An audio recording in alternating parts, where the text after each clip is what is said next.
एक ऐसे वक्त में जब पूरी दुनिया की नजरें जंग पर मरकूज हैं, पाकिस्तान और ईरान ने सीक्रेटली एक नई कार्रवाई डाल दी है और एक नया ट्रेड कॉरिडोर इस्टेब्लिश कर लिया है। आज की इस वीडियो में हम समझेंगे पाकिस्तान और ईरान के दरमियान इस नए कॉरिडोर को, इसकी तफसीलात, ये कहां से गुजरता है, ये पाकिस्तान और ईरान को क्या फायदा दे सकता है और इसमें किस तरह पाकिस्तान ने अफगानिस्तान को बाईपास कर लिया सेंट्रल एशिया तक पहुंचने के लिए। हम देखेंगे इस ट्रेड कॉरिडोर की तफसीलात और एक और एक्टिविटी जो पाकिस्तान की पोर्ट्स पर हो रही है, कराची और गवादर पोर्ट्स, जहां पर जंग के बाद एक नई हलचल मची हुई है। इन दोनों डेवलपमेंट्स की तफसीलात आज की इस वीडियो में हैं, आइए जानते हैं।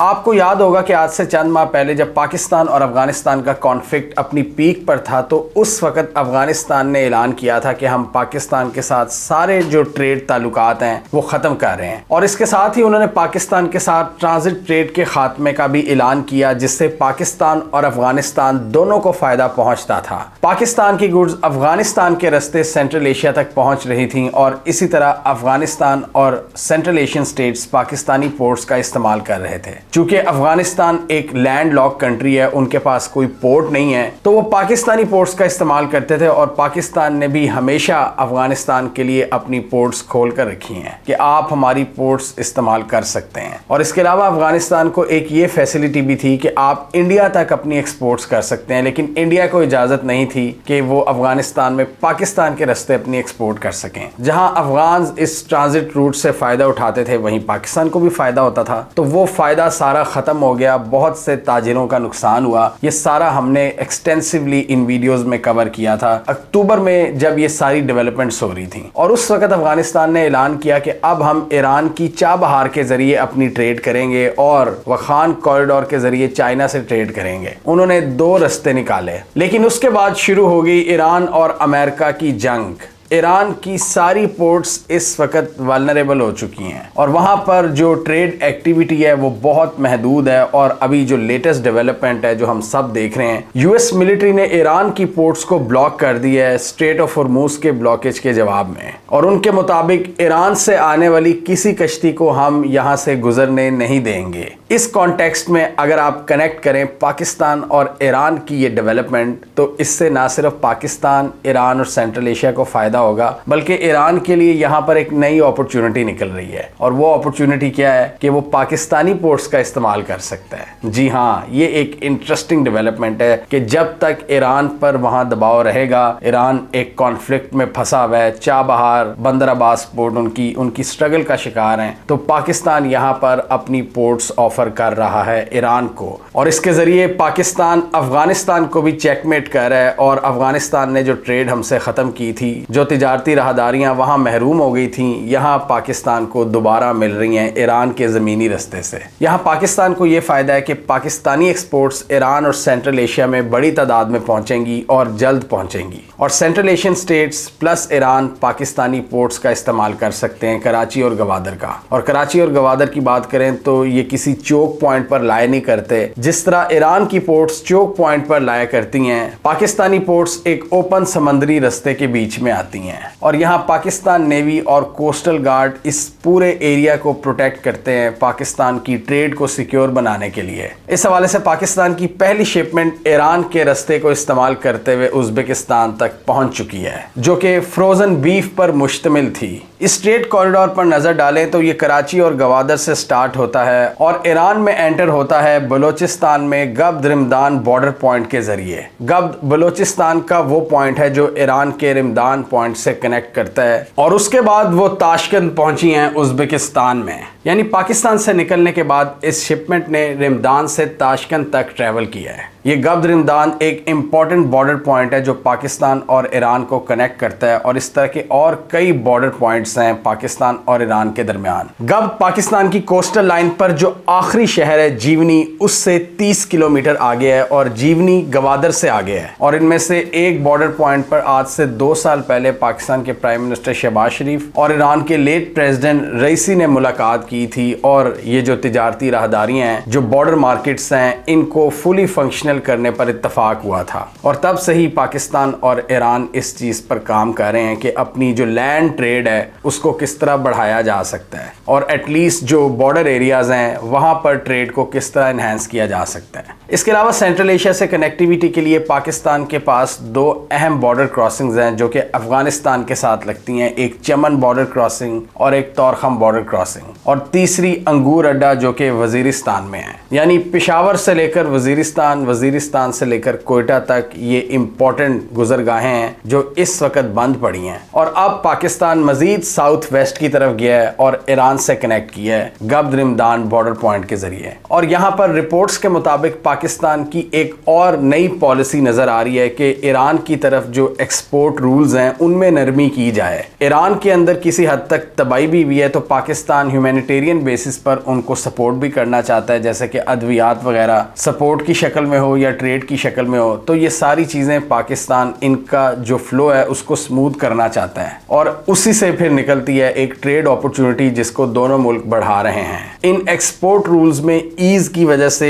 फूड की शिपमेंट्स, मेडिसिन्स और टेंट्स भेजने में आसानी हुई है और इसलिए दोनों मुल्कों ने सोचा है कि क्यों ना इस अपॉर्चुनिटी को ट्रेड अपॉर्चुनिटी में भी कन्वर्ट किया जाए। इससे पाकिस्तान का एक ये भी ऑब्जेक्टिव है कि जो लॉजिस्टिक्स कॉस्ट हैं उनमें कमी की जाए और अपनी अशिया को जल्दी सेंट्रल एशिया तक पहुंचाया जाए, क्योंकि ईरान ने एग्री किया है कि वो कम से कम चेकिंग करेगा पाकिस्तानी ट्रक्स की। और इससे जो फ्यूचर में सबसे बड़ी अपॉर्चुनिटी नज़र आती है कि साउथ एशिया और सेंट्रल एशिया के दरमियान मार्केट्स कनेक्ट हो जाएंगी, जिससे 70 मिलियन लोग जुड़े हुए हैं। और इसी तरह पाकिस्तान की कराची और गवादर पोर्ट्स पर भी एक्टिविटी बढ़ जाएगी। पाकिस्तान इंफ्रास्ट्रक्चर यहाँ पर मज़ीद बढ़ाएगा और इससे भी लॉन्ग टर्म में पाकिस्तान को फ़ायदा होगा कि पाकिस्तान ज़्यादा कार्गो को हैंडल कर पाएगा। और ज़्यादा कार्गो हैंडल करने का क्या मतलब है कि ज़्यादा से ज़्यादा किराए ले सकेगा इंटरनेशनल ट्रेड से और ट्रांजिट ट्रेड से भी, जिससे डेफिनेटली पाकिस्तान की इकॉनमी को एक बूस्टर मिल सकता है। इस वक्त पाकिस्तान की इकॉनमी नो डाउट स्ट्रगल कर रही है, पाकिस्तान को एक्सपोर्ट्स बढ़ाने की ज़रूरत है। अफगानिस्तान वाला रास्ता बंद हुआ है तो पाकिस्तान ने जल्द ही एक नया रास्ता तलाश कर लिया है ईरान से बातचीत करके और एक्सपोर्ट रूल्स में आसानी करके। तो यहाँ पाकिस्तान मज़ीद ज़र मुबादला कमाना चाहता है इस ट्रेड के ज़रिए। और इसी तरह यहाँ Pakistan international transshipment cargo facility को इम्प्रूव करने के लिए जो ओवरऑल स्टोरेज फैसिलिटी है उसको भी बढ़ा रहा है ताकि ज़्यादा से ज़्यादा कार्गो हैंडल किया जा सके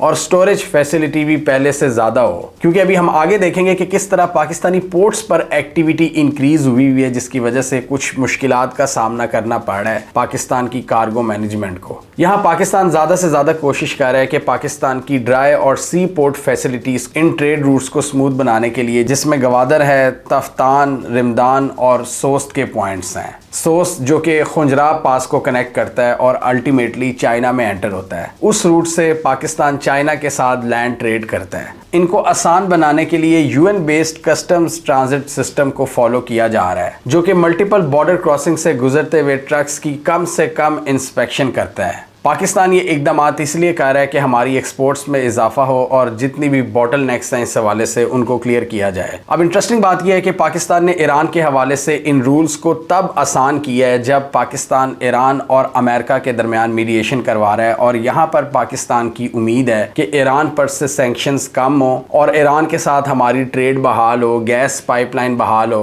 पाकिस्तान इनसे ज़्यादा ऑयल एंड गैस और डीजल ले सके। हमारा बॉर्डर लगता है ईरान से, तो बड़ी सस्ती एनर्जी सप्लाईज पाकिस्तान यहां से सिक्योर कर सकता है। और बहुत से लोग ये उम्मीद कर रहे हैं कि यूएस और ईरान के दरमियान टॉक्स कामयाब हों, ईरान पर से सैंक्शंस कम हो और इससे पाकिस्तान की इकॉनमी को भी फायदा हो। इसी वजह से हम देख रहे हैं कि पाकिस्तान ग्लोबल फोरम्स में ईरान की ज़्यादा से ज़्यादा हिमायत कर रहा है। पाकिस्तान नहीं चाहता कि ईरान का ये सेटअप गिर जाए और अगर ऐसा हो जाता है तो हमारे नेक्स्ट डोर में मुसाद के एजेंट्स दंदनाते हुए फिर रहे होंगे और मुसाद के एजेंट्स जब बीएलए के साथ मिलेंगे तो आप फिर खुद अंदाज़ा लगाएं कि क्या क्या कार्रवाइयाँ हो सकती हैं। तो इसलिए पाकिस्तान के मफाद में है कि ईरान का जो मौजूदा सेटअप है वो बरकरार रहे। पाकिस्तान की इनके साथ एक पुरानी अंडरस्टैंडिंग है और पाकिस्तान ने जो ये किरदार अदा किया है मीडिएशन एफर्ट्स का, डेफिनेटली इसने इन दोनों ममालिक को मज़ीद करीब किया है और इससे रीजनल कनेक्टिविटी के ख्वाब भी पूरे होते हैं कि पाकिस्तान रीजन में ज़्यादा से ज़्यादा ममालिक को कनेक्ट करे ज़मीनी तौर पर। और ये चाइना का भी विजन है, चाइना का जो BRI का मंसूबा है कि सारे एशियाई ममालिक आपस में इकट्ठे हो जाएं और उसके बाद बियॉन्ड एशिया, यूरोप और अफ्रीका।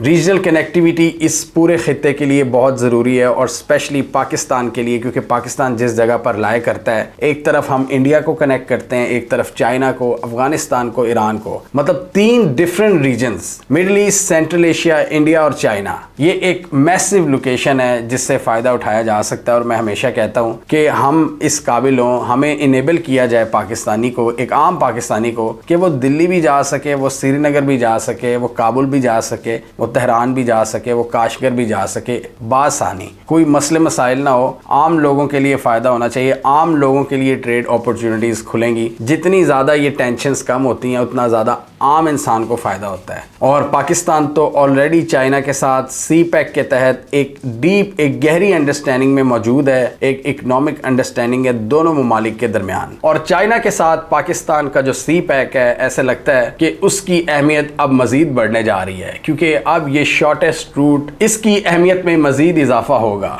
और कम से कम चाइना और पाकिस्तान इससे भरपूर फ़ायदा उठाने की पोजीशन में है। और CPEC के ज़रिए चाइना की ये ख्वाहिश है कि वो अफगानिस्तान और ईरान को कनेक्ट करे और आजकल चाइना बड़ी कोशिश कर रहा है कि पाकिस्तान और अफगानिस्तान की एक बार फिर सुलह हो जाए। ये रीजन के मफाद में है कि अफगानिस्तान ने पास्ट में जो गलतियां दोहराई हैं वो उनको ना करे, TTP को शेल्टर प्रोवाइड ना करे। और रिसेंटली जब US और ईरान की टॉक्स हो रही थी, उससे चंद दिन पहले पाक अफगान ऑफिशियल्स की उरुमची में मुलाकात हुई है चाइना की सरपरस्ती में। और चाइना यही चाहता है कि जितने उनके पार्टनर्स हैं उनके दरमियान कॉन्फ्लिक्ट कम से कम हो। और इसका अल्टीमेट मकसद क्या है कि पीस हो और ट्रेड हो। पीस के बगैर कोई ट्रेड नहीं हो सकती, पीस के बगैर कोई इन्वेस्टमेंट नहीं हो सकती और इकोनॉमिक एक्टिविटी जनरेट नहीं हो सकती, आम इंसान को फायदा नहीं पहुंच सकता। और यही हम बात करते हैं हमेशा कि आम इंसान के लिए फायदा होना चाहिए। सिटीजन सेंट्रिक अप्रोच के तहत फॉरेन पॉलिसी होनी चाहिए आपकी। भारत ने आज से कुछ साल पहले पाकिस्तान को चेकमेट करने की कोशिश की थी। पाकिस्तान ने जब अफगानिस्तान का रास्ता बंद किया था भारत के लिए, भारत सेंट्रल एशिया से नहीं कनेक्ट कर सकता, वैसे कर सकता है ज़मीनी तौर पर अगर पाकिस्तान के साथ ताल्लुक अच्छे हो जाएं। लेकिन पाकिस्तान में जब उन्होंने ये कुलभूषण यादव जैसे एजेंट्स भेज रहे थे, पाकिस्तान ने भारत पर जब सख्ती दिखाई तो भारत ने पाकिस्तान को बाईपास करने की कोशिश की ईरान के ज़रिए। वो चाबहार वाला मंसूबा आपको याद है, लेकिन भारत उसमें कामयाब नहीं हो सका। चाबहार में ईरान ने ज़्यादा इन्वेस्टमेंट्स कर ली और भारत पीछे रह गया और बहुत से मंसूबों से निकल गया भारत। और अब पाकिस्तान ने अपने ज़मीनी कनेक्शन का फ़ायदा उठाते हुए भारत को यहाँ चेकमेट किया है। और वही बात है कि लेवरेजेस ही पाकिस्तान के पास इतने ज़्यादा हैं कि अगर ये सही तरह से यूटिलाइज़ करे और सही तरह से कैपिटलाइज करे तो बहुत ज़्यादा फ़ायदा हो सकता है पाकिस्तान को। बात करें पाकिस्तानी पोर्ट्स की तो वहाँ भी एक्टिविटी में इजाफा देखा जा रहा है स्ट्रेट ऑफ हॉर्मूज़ की बंदिश की वजह से। और अभी क्या हो रहा है कि दुनिया भर की जो कमर्शियल शिप्स हैं जो स्ट्रेट ऑफ हॉर्मूज़ के सदर्न पार्ट से किसी ना किसी तरह होकर निकल रही हैं या फिर वो बाबुल मंडब स्ट्रेट से आ रही हैं, वो कराची पोर्ट का रुख कर रही हैं और वहाँ पर कराची पोर्ट के लिए चीज़ें मैनेज करना बहुत मुश्किल हो चुका है। और इसीलिए अब स्टोरेज फैसिलिटीज़ को बढ़ाने की बात हो रही है, डॉकिंग फैसिलिटीज़ को बढ़ाने की बात हो रही है, पोर्ट इंफ्रास्ट्रक्चर को बेहतर करने की बात हो रही है। और डेफिनेटली ये पाकिस्तान की ज़रूरत है। और यहाँ पर पाकिस्तान को जिस तरह गवादर हमने एक इस्टेब्लिश की है, एक महदूद लेवल पर वो काम उसने शुरू किया है, यहाँ पर और पोर्ट्स भी होनी चाहिए। पाकिस्तान के पास और मारा की पोर्ट है, कुंड मलीर बीच है, फिर कराची है। कराची के आगे पैरेलल 1-2 पॉइंट्स हैं जिनको हम सपोर्टिंग पोर्ट्स बना सकते हैं कराची पोर्ट के साथ साथ, जो अल्टीमेटली पाकिस्तान की इकॉनमी के लिए फ़ायदेमंद होगी। और इस वक्त दुनिया भर की जो कमर्शियल शिप्स हैं और उनसे रिलेटेड जो शिपिंग कंपनीज हैं वो बड़ी तादाद में कराची का रुख कर रही हैं इंश्योरेंस फीस से बचने के लिए। क्योंकि ऐसे जंगी माहौल में जब सिक्योरिटी सिचुएशन पैदा हो जाती है तो ये कमर्शियल शिप्स अपनी इंश्योरेंस करवाना शुरू हो जाती हैं और इंश्योरेंस रिस्क एसोसिएट हो जाते हैं इनके साथ। लॉन्गर रूट्स और एक्सपेंसिव इंश्योरेंस की वजह से इनका बहुत नुकसान होता है, तो वो उसको कम से कम करने की कोशिश कर रहे हैं पाकिस्तानी पोर्ट्स पर डॉक करके। और वो कश्तियां जो रेड सी और बाबुल मंडब स्ट्रेट से आते हुए स्ट्रेट ऑफ हॉर्मूज़ पर डॉक करती थी UAE और ओमान की पोर्ट्स पर, वो अब कराची पोर्ट्स पर आ रही हैं। ये जबल अली, UAE की फुजैरा, खोरफकान या ओमान की सलाला पोर्ट्स हों, अब इनकी वैल्यू फ़िलहाल कम हुई है, जो कि इंटरनेशनल ट्रेडिंग का हब बन चुकी थी। और कल की वीडियो में हमने आपको बताया था कि सऊदी अरब ने अपनी east to west oil pipeline को फुली फंक्शनल कर दी है, जो कि पर्शियन गल्फ को रेड सी से मिलाती है। पर्शियन गल्फ में अभी मसले मसाइल चल रहे हैं, तो सऊदी अरब उस रूट को फिलहाल इग्नोर कर रहा है और उनके पास एक दूसरा रास्ता भी है बाबुल मंडब स्ट्रेट का। और इसी वजह से फिलहाल पाकिस्तान की भी जो ऑयल सप्लाईज हैं उनको अभी इतना खतरा नहीं, क्योंकि सऊदी अरब अपनी फुल कैपेसिटी को मेंटेन रखने की कोशिश कर रहा है और बाबुल मंडब स्ट्रेट के जरिए आ रहा है। और पाकिस्तान ज़्यादातर तेल सऊदी अरब से ही लेता है। पाकिस्तान को यहाँ पर जो मुश्किलात हो रही हैं वो LNG सिक्योर करने में हो रही है, और कतर पर जो हमले हुए थे उसकी वजह से कतर की जो LNG प्रोसेसिंग है वो बहुत हद तक मुतासिर हुई थी, और उस मसले को अभी हल होना है। और कतर, कुवैत, बहरीन और UAE उस डेंजर जोन में लाया करते हैं ईरान के सामने पर्शियन गल्फ में, और उनकी कश्तियों को तो स्ट्रेट ऑफ हॉर्मूज पार करना ही पड़ेगा अनलेस कि वो सऊदी अरब के साथ कोई नया एग्रीमेंट करें कि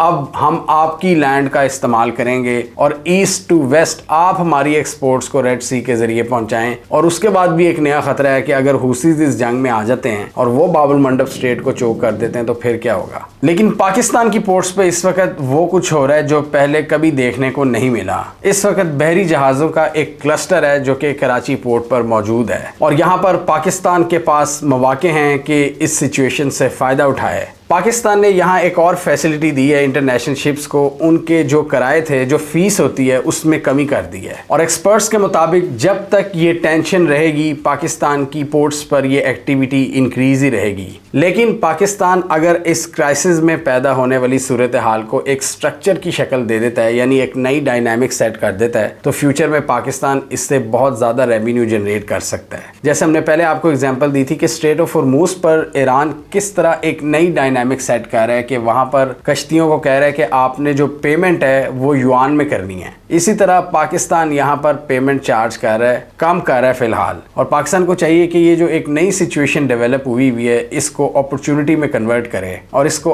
आदत बनाए अपने जो ओवरऑल कैपेसिटी है उसको बढ़ाकर, और ज्यादा से ज्यादा यहां पर इंटरनेशनल शिपमेंट्स को फैसिलिटेट करे, क्योंकि यहां पर अभी स्ट्रक्चर की कमी नजर आ रही है एक्सपर्ट्स के मुताबिक। यानी पाकिस्तान के पास उस लेवल का इंफ्रास्ट्रक्चर नहीं है जो इतनी बड़ी तादाद में इस शिपमेंट को मैनेज कर सके। इसलिए फ्यूचर को देखते हुए पाकिस्तान को इस कैपेसिटी को बढ़ाना होगा। हमें कमेंट सेक्शन में बताइए आपके ख्याल में पाकिस्तान और ईरान ने एक दूसरे के लिए जो एक्सपोर्ट रूल्स में नरमी की है और ट्रेड बढ़ाने पर इत्तेफाक किया है, इससे दोनों ममालिक के दरमियान ट्रेड बढ़ेगी या नहीं, और क्या आप ये पॉसिबिलिटी देख रहे हैं कि आने वाले दिनों में अमेरिका अगर ईरानियन पोर्ट्स का ब्लॉकेट जारी रखता है तो ईरान पाकिस्तानी पोर्ट्स का इस्तेमाल करेगा? आप क्या समझते हैं? कमेंट कीजिए। इसके अलावा हमारा यूट्यूब चैनल सब्सक्राइब कर लो, साथ ही वो बेल आइकॉन भी दबा लें ताकि वो स्टोरीज दुनिया भर से, पाकिस्तान से जिनकी मेन स्ट्रीम मीडिया पर प्रॉपर कवरेज नहीं होती, हमारे प्लेटफॉर्म के थ्रू आप तक टाइम पर पहुंच जाएं।